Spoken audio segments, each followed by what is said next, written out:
A Death in the Family. I'm Jason Horton. I'm Rebecca Lieb. And this is Ghost Town.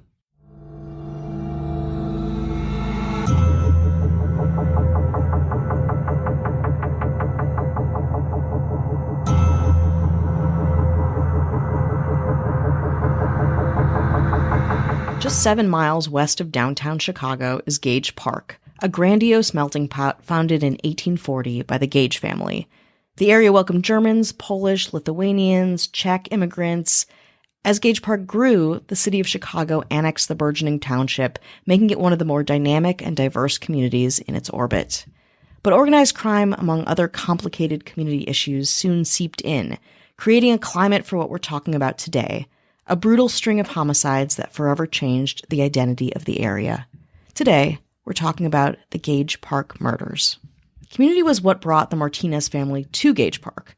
There, 62-year-old Noe Martinez and his 58-year-old wife, Rosora Martinez, had a network of friends and family around every corner. Rosora and Noe had 2 children, 38-year-old Noe Martinez Jr. and 32-year-old Maria Martinez, who grew up in Gage Park and started their own families there. Maria had 2 children, 13-year-old Leonardo Cruz and 10-year-old Alexi Cruz, and was still on good terms with her ex-husband, who was the father of her 2 children. Maria's ex-husband's nephew, if you're following, was 22-year-old Diego Uribe Cruz, a frequent guest at the Martinez family home at 5708 South California Avenue. He came over to hang out, play video games, and have meals with his aunt and young cousins.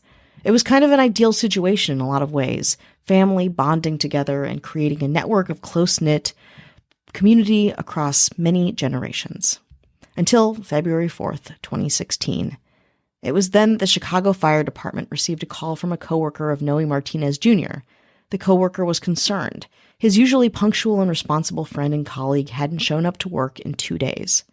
The police dispatcher said he would send officers and the fire department by the Martinez home just to check.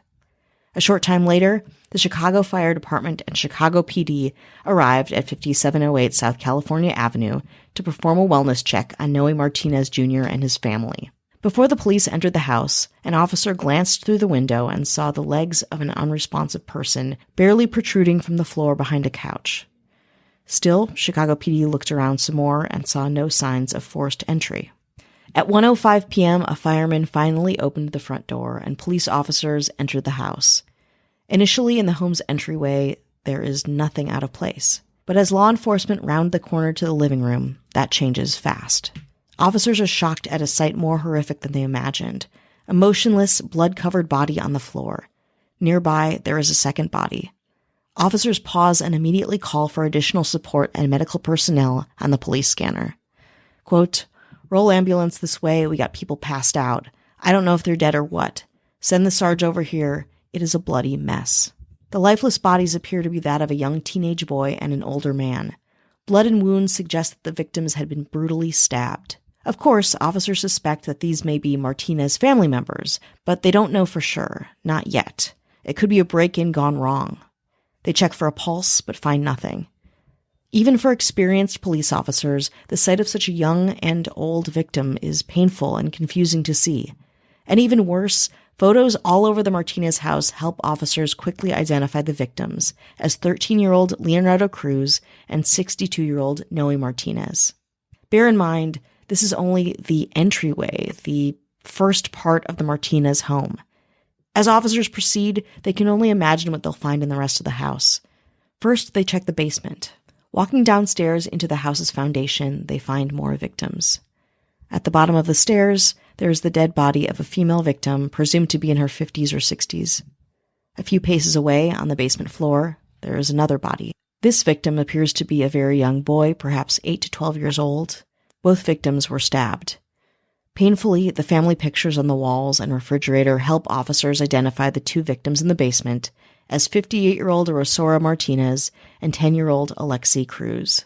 Unfortunately, it does not end there. Officers walk back upstairs and up to the second floor of the Martinez home. There, they find the body of a 30-something female with injuries consistent with multiple gunshot wounds to the head. Nearby, there is the body of a man, most likely in his 30s or 40s, appearing to have been beaten with an object. drawing again upon the same pictures and information from the walls and refrigerators in this home. The victims are identified as 32-year-old Maria Martinez and 38-year-old Noe Martinez Jr. The lone survivor of the Martinez family massacre is the dog, who is found alive and covered in blood. His collar says his name is Pelusa, Spanish for fuzzy. Sensing this tragedy will create a local media frenzy, more officers rush to the scene from the Chicago PD, including Assistant Police Superintendent John Escalante and Chief of Detectives Eugene Roy. Crime scene investigators comb the house for evidence. It appears that cash, an Xbox, and various other valuables are missing from the house. Law enforcement immediately think this is a case of a botched robbery gone bad, but Chicago Police Superintendent Eddie Johnson, who is overseeing the whole investigation, is confused and doubtful. With stabbings, gunshot wounds, and a death toll that ranges from a 10-year-old to a 60-something man, he's never seen a home robbery with this high of a fatality rate, or one nearly as violent. After initial press write-ups, of course, the community is struck by the sheer savagery of these murders. The tragedy goes on to become one of the most notorious Chicago area murders in history, ominously known to the locals as the Gage Park murders. Nobody can understand who has the motive to commit such a heinous crime, especially one that counts innocent children amongst its victims. Again, the discussion is pretty redundant.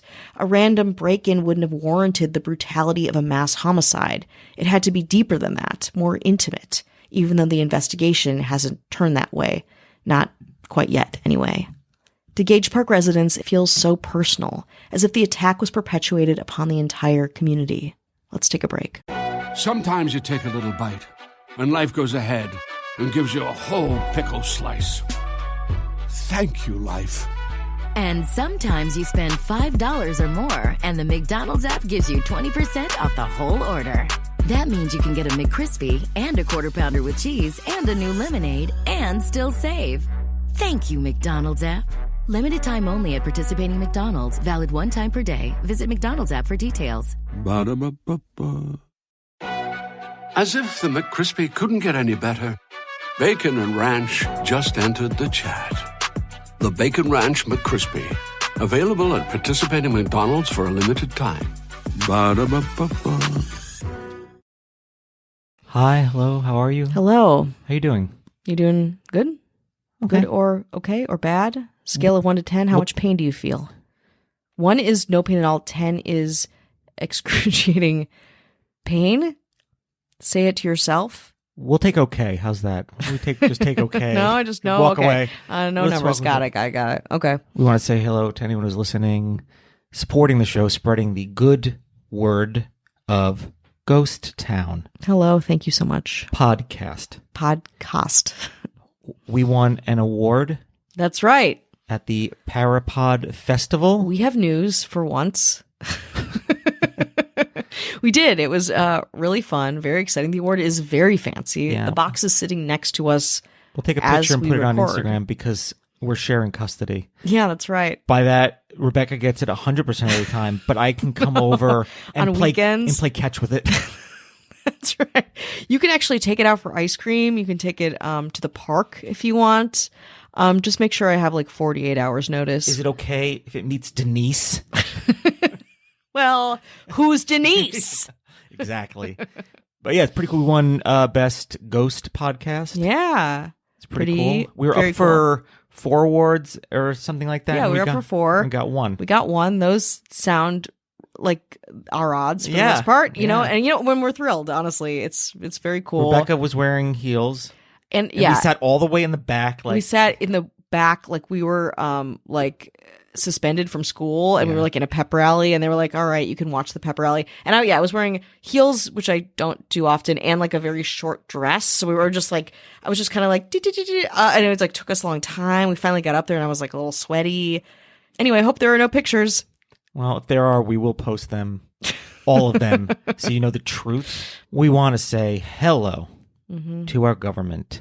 Hello. Who always gets our vote. That's right. They always get our vote. You guys are nominated for everything, and you're winning it. The mayors voted most books all 4 years of high school. Whoa. Most books. Impressive. Everyone gets an award at this school. Impressive. Most books? books. Okay. This should come as no surprise. Charlie Books Gilbert. Hello. And the winner of most sitting at desk, sitting at library. You sit, you won't quit. This should come as no surprise.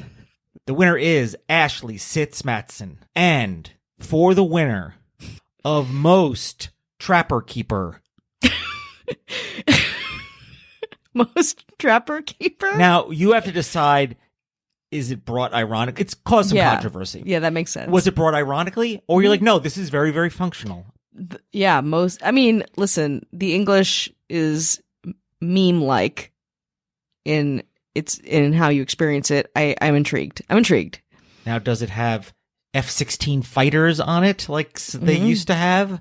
Uh-huh. Or maybe some rainbows? Lisa Frank style, per our last episode? Or it's just blue? Should come as no surprise. The winner, it's Kat. It is not an ironic Trapper Keeper, Joselle. This comes as no surprise. None of this comes as any surprise. And our governor, who says, don't vote for me. I'm not in it for the awards. No.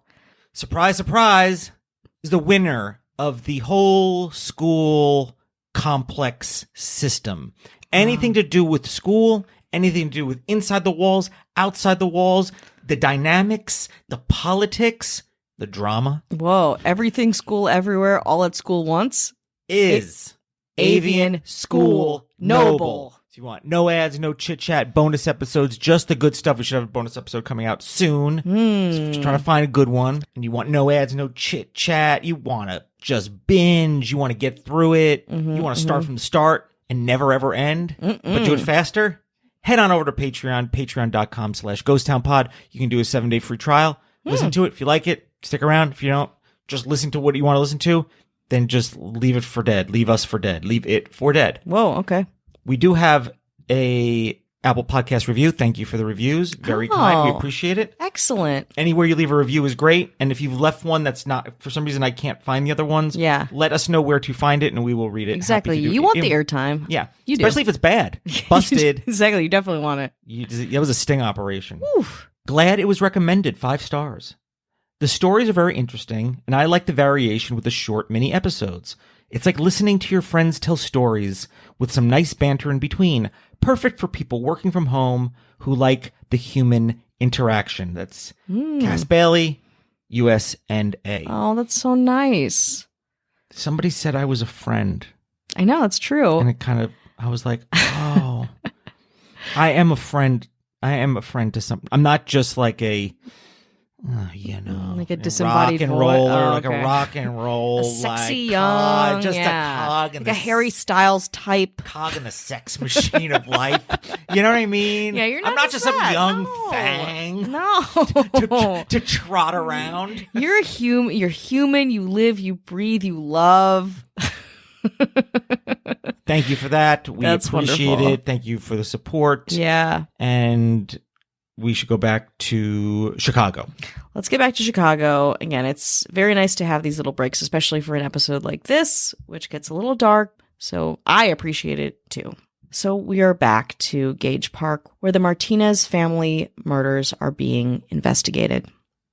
With no clear motive and no weapon, the Chicago police entertain multiple theories. Of course, like I said before, the botched robbery.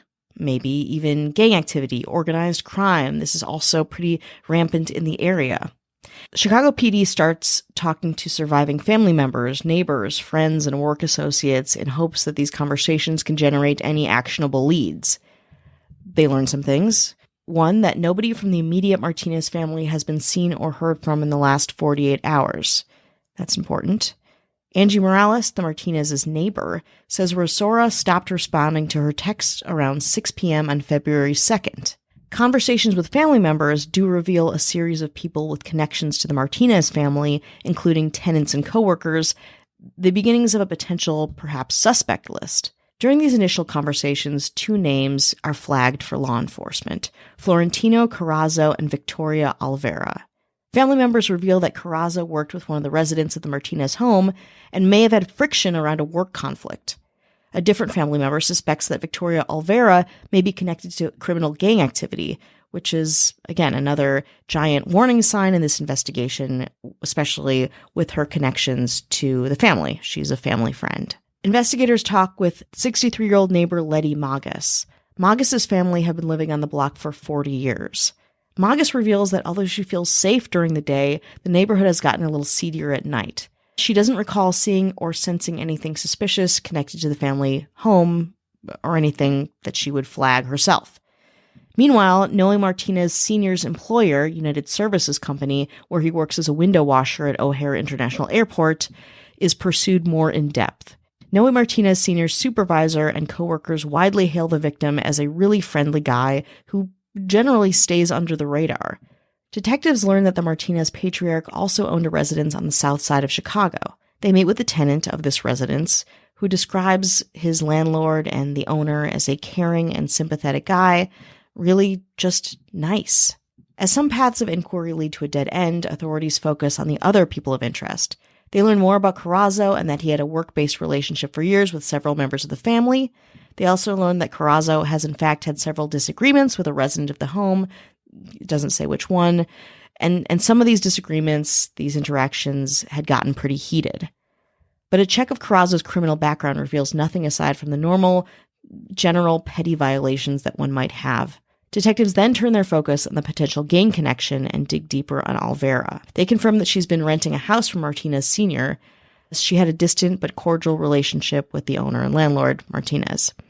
Her record is clean, but several, quote, associates of hers pop up in the Chicago criminal database, and detectives delve more into that and her background. Meanwhile, authorities revisit some initial theories, including perhaps the mob, gang activity, a robbery gone wrong, and other family members. Still, the lead detectives, and of course most everybody, feels that this brutal crime must be a person that is intimately connected to the family. Years of experience tell Superintendent Johnson and Chief of Detectives Roy that it was odd that there was only one victim that was shot, Maria Martinez. Even more noteworthy and perhaps perplexing, they wondered why it was her, as opposed to her father, the patriarch of the family, the man who owned the property. Who would want Maria Martinez specifically shot dead? Police question and re-question those close to the Martinez family again, over and over, trying to find some kind of lead. We've got Maria's ex-husband, Diego Uribe Cruz, Angie Morales, etc. They even questioned Diego Uribe Cruz's girlfriend, 19-year-old Jafeth Ramos. Was Maria Martinez's ex secretly jealous of his ex-wife and moved on with her life? Did Angie Morales or a neighbor with a spare key let someone into the house and something happened in that way? Nobody really seemed like that strong of a suspect. Nobody involved even had a criminal record. Eventually, investigators get that unexpected break that they needed. A notoriously tight-lipped and elusive neighbor named Lourdes Oliva, Ramos's caretaker, surfaces and finally cooperates with the investigation. She's scared, but her information proves invaluable and narrows down these suspects considerably. Oliva says that there's tension between Maria Martinez over her divorce from her ex-husband. In addition, she says Martinez's nephew, Uribe Cruz, was actually pretty scary and very controlling of his young girlfriend. Cruz didn't allow his 19-year-old girlfriends to take showers, put on makeup, or leave their home without his permission. Oliva's statement proves helpful, but enough to implicate a person or people for murder? Chicago PD Officer Roy eventually asks all family members in the area for DNA samples. Everyone readily consents to a DNA test, eager to help cooperate and move the investigation forward. The family DNA samples creates another breakthrough that the investigation desperately needs. When the Martinez family DNA evidence comes in, it surprises everybody. Under Maria Martinez's fingernails is the DNA of her nephew Diego Uribe Cruz. Family members cannot believe it. The fun, gregarious cousin, a killer? Uribe Cruz was always hanging out at the Martinez home. He was part of the family. He was blood. Could it be a mistake? But Uribe Cruz is further implicated when police obtain cell phone records that put him in the area at the time of the murders. And he wasn't alone. What law enforcement finds is that Uribe Cruz's shy, girlish 19-year-old girlfriend is also complicit in the familicide. The cell phone records of Japheth Ramos put her right next to Uribe Cruz at the time and at the scene of the crime. On May 18th, Diego Uribe Cruz and Japheth Ramos were arrested in their home in front of their 1-year-old child. Both Cruz and Ramos soon confessed, giving horrific insight into the minds of a killer and his accomplice. Together, they revealed what happened on that fateful, tragic day. They say that in the days leading up to the murders, they were broke, really broke. Uribe Cruz and Ramos needed money for milk, diapers for their son, and were saving up to buy a car. With no fast answer, the two decided to rob the Martinez family. So on the afternoon of February 2nd, Diego Uribe Cruz and Japheth Ramos arrived at the Martinez household with the intention of a quick robbery. As family members and frequent visitors, the two are immediately let in and, of course, welcomed by Maria Martinez. But then Maria realizes something is really wrong about the impromptu visit. It's not friendly at all, and has a hard and fast agenda. As the three walk up to the second floor, Uribe Cruz asks Maria for money. Uribe Cruz told police that he had, quote, had a lot of anger over how Martinez had treated his uncle. The two had divorced, of course, amicable as far as most people thought. Martinez says no, she can't lend him any money, and she wants him to stay, again, hang out with the family, but the two begin to argue. The disagreement escalates, and eventually Uribe Cruz shoots Maria 4 times in the head. At the sound of gunshots, Noe Martinez Jr. rushes upstairs, but Uribe Cruz meets him at the top of the stairs and beats him to death with the gun that killed his sister. Rosario Martinez also rushes upstairs and is pushed back down. Quickly, Uribe Cruz and Japheth Ramos grab knives from the kitchen and stab Rosario with them repeatedly. Then, in one of the cruelest details of the case, of many cruel details, in my opinion, Uribe Cruz and Ramos force his cousins, Leonardo and Alexi, to collect cash, an Xbox, and other valuables from around the house. Uribe Cruz then took his 10-year-old cousin Alexi to the basement and stabs him to death. He returns upstairs to 13-year-old Leonardo, who begs for his life. Despite his pleas, Uribe Cruz also stabs Leonardo to death. Uribe Cruz and Ramos then waited in the house for Noe Martinez Sr. to arrive back from a quick errand. The errand? Noe had brought back tamales and hot chocolate for the children. Noe Martinez sees Uribe Cruz and Ramos, and they begin to attack him. During his attack, he asks startled questions like, "Why are you killing me? I don't owe you anything." Uribe Cruz keeps beating and stabbing the 62-year-old man, fatally injuring him.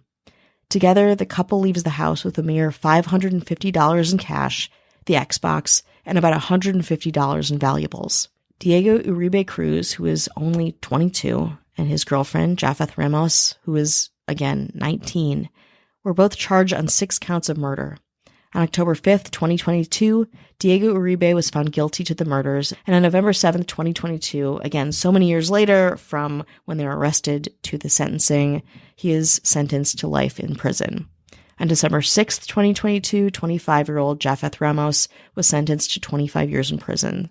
The action by the couple were called, quote, pure evil by prosecutors. I wish I could end this episode with a little bit of levity, but it is honestly pretty hard to do.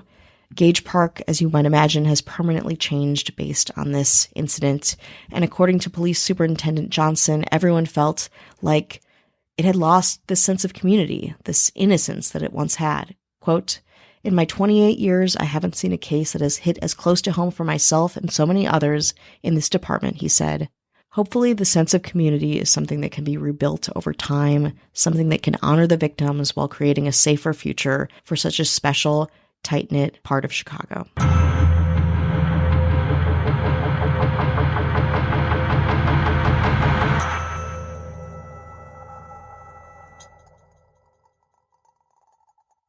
92% of households that join Peloton early in the year are still active a year later. Yeah, if you like cycling to EDM. Not just EDM. Try cycling to Broadway hits, take a scenic hike in Iceland on our treadmill, or row to some 80s jams. Because I have so much free time. Whether you have 30 minutes or just 5, Peloton can fit any schedule. 92% stick with it. So can you. Try Peloton tread, row, or bikes risk-free with a 30-day home trial. New members only. Not available in remote locations. See additional terms at onepeloton.com/home-trial.